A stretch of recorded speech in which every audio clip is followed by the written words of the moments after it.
Hello everyone, hope all is well, and thanks for tuning into Moose Motion. So today we're going to return to a slight normal now that Jack Skellington is basically all finished. And by normal I mean, well, working on some dinosaurs. During this video we'll be starting an Allosaurus. To be more precise, technically the Broken Jaw or Specimen USN 2315. Now to all my regular viewers, yes, this is not the end, this is generally what you see at the end, but remember to like, comment, share, and subscribe. The reason things are switched because people on the internet are renowned for their patience. Anyway, let's dive into this Allosaurus. So you'll want to start out with some aluminum armature wire, and then approximately cut it to the same lengths. One could measure, but I'm a welder fabricator by trade, and I feel like I do enough of that at work, so generally in the sculpting studio, I like to do things a little bit more freehand. And then, to strategically keep things lightweight, be sure to add a lot of aluminum foil to also save on clay as well.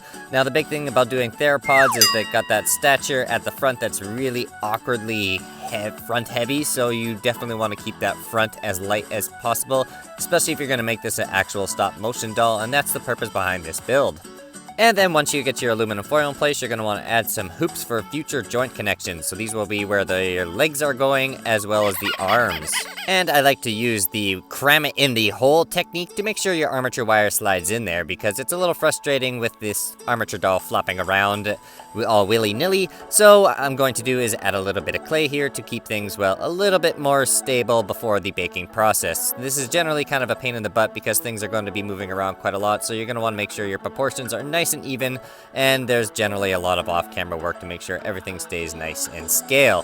And yeah, one could measure, but again, I could be bothered less to do it here. And well, I haven't had any major problems with that since. Generally what I do is just kind of fold things over and, well, cut it to the same length, and that works well enough.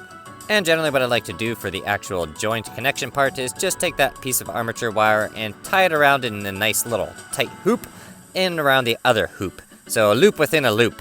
And that generally creates actually a fairly decent shoulder joint or hip joint, to be quite honest. It's the same method I used for the Therizinosaurus, and well, if you're new and haven't checked out that video, be sure to check out the links in the post description. Now, it's pretty much the same technique for both the hands as well as the feet here, so I'm going to jump into some fun facts about the Allosaurus itself. Allosaurus lived in the late Jurassic 150 million years ago, and its name means different lizard, and it's a member of the Allosauridae family. And the members of those family being large to mid-sized carnivore or theropod dinosaurs, Allosaurus himself being, well, a fairly mid-sized carnivore. Not exactly huge, but not exactly very small either. Definitely not something you would want to mess with. The largest known specimen of Allosaurus is 9.7 meters long, or 32 feet. Or some of them could get up to apparently 40 feet long. And those are probably different members of the Allosauridae family, I would assume. Now, before I get too carried away with Allosauridae, I will quickly give a voiceover on what just happened on screen there, essentially adding some extra oven-baked clay in between the layers of joints and stuff like that to make sure that there's, well, enough sturdiness, because once you start moving things around, you definitely don't want to deal with broken bones. And then once that part is out of the oven, it's time to add on to the extra skeleton bits. Now, one could basically do it one go instead of doing it in the oven several times. You probably run less risk of actually breaking things. However, I use Sculpey clay, and it never had that happen so far, and I've really badly burnt it, and it's never cracked then. So I feel fairly confident that you could probably rebake things quite a few times as long as it's at the appropriate temperature and you're not thinking about food while you're sculpting. And essentially the strategy behind actually throwing it in the oven ahead of time is to essentially avoid any unnecessary re-sculpting when you're starting to work with more fragile parts like these little delicate claws. Now, generally how I like to make my little claws is you start with a tiny little ball of clay and, well, then make several other different balls of clay, approximately the same size, depending on what types of claws you're doing. In this case, for the feet, they're all approximately the same size, so I just made all the balls of clay the same size. However, the hands were slightly different, so that one had to be done individually. And to give your claws that sharp and deadly iconic claw look, be sure to use the pinch and pull technique till you have a refined, well, claw. And once all the claws are made, before this thing goes in the oven one more time, I want to make sure that front end is nice and light and add one more layer of aluminum foil, because I just so happen to have some laying around from a bean burrito that I had for breakfast. And well, now that this bean-flavored Allosaurus is nice and light, we're ready to add one more layer of oven clay to make sure all of that stays.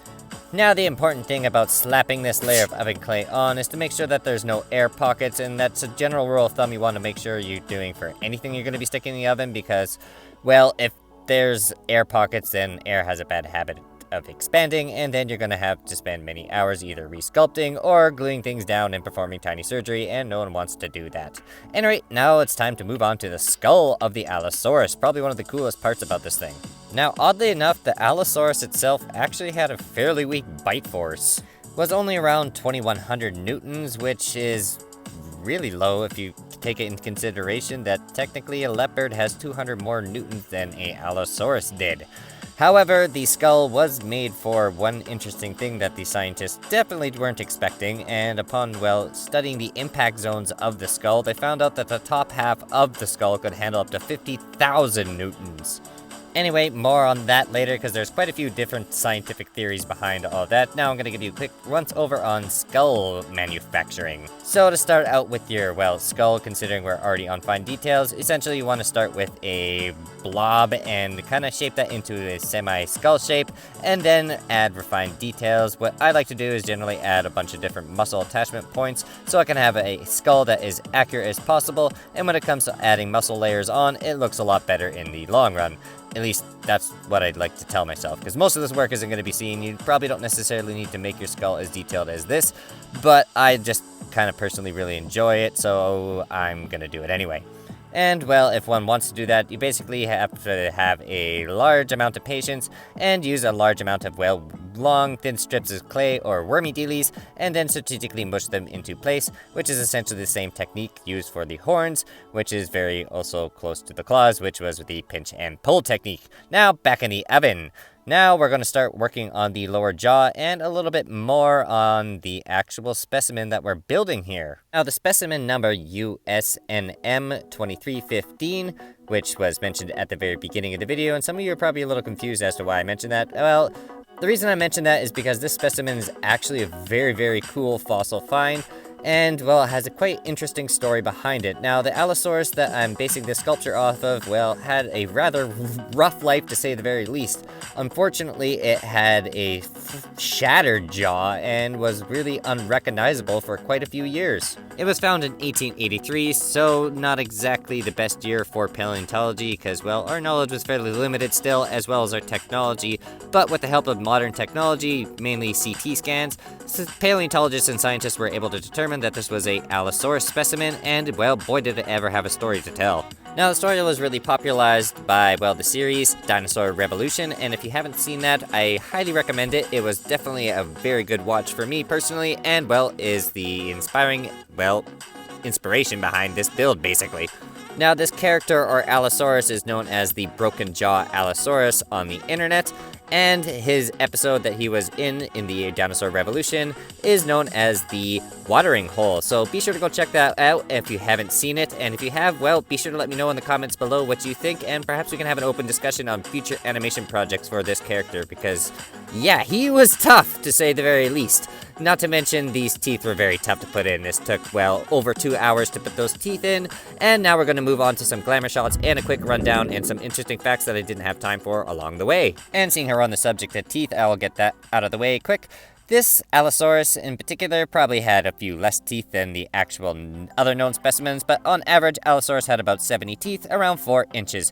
Now we're going to cover some of the jaw aspects where it had a rather gaping opening jaw, to say the very least. Now apparently this thing could open its jaw to about 79 degrees or even 92 degrees on some estimates. Now this comes into play when I was mentioning earlier about some of the hunting techniques that this thing had due to the skull having that extremely high number of newtons for the top half of it in comparison to the bottom.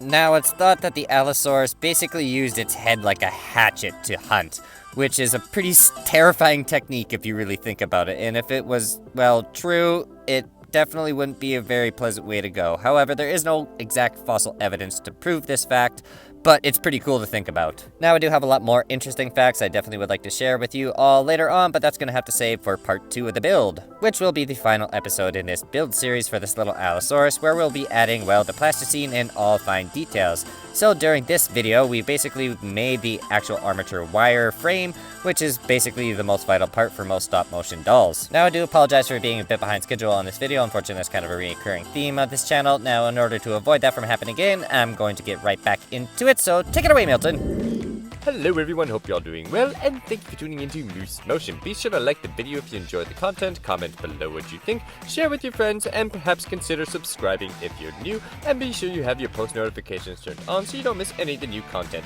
Anyway, thank you for your support, it's highly appreciated.